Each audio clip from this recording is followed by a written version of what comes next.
Dimanche matin, le circuit Bernard Gouvard s'est refait une beauté et le ciel enfin se montre plus clément. Comparé à la veille, les conditions paraissent même idylliques.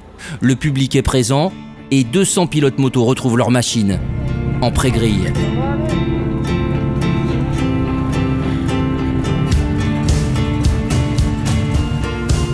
Mais avant d'en découdre, les organisateurs feront précéder l'épreuve par une minute de silence, en hommage aux victimes des attentats du 13 novembre.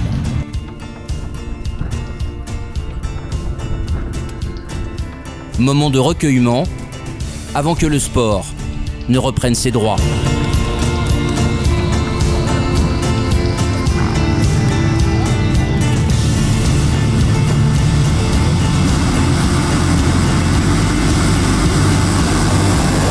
Au bout de la première ligne droite, Ramon devance Martens, Fura et Van de Sande. Derrière, un léger accrochage, sans conséquence. C'est parti pour 2h30 de course. Les premiers tours, Steve Ramon est bien le plus rapide sur sa Suzuki. Martens et Van Beveren sont dans sa roue.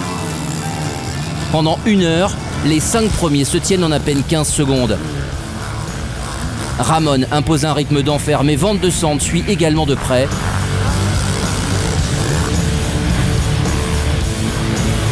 Tout comme le néerlandais Mark de Ruyver sur sa Honda.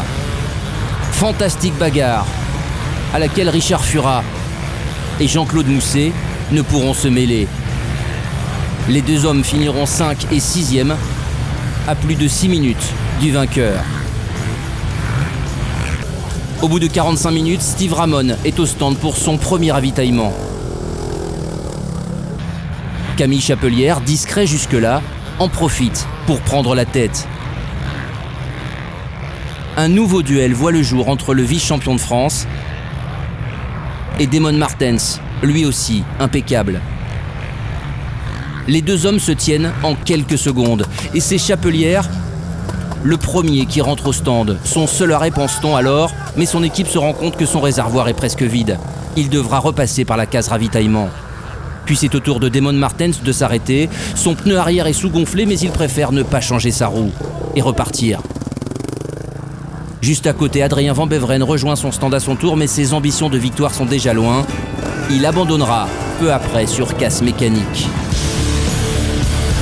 Dernière heure de course, c'est à cet instant-là que Damon Martens fait la différence et prend peu à peu le dessus sur Camille Chapelière.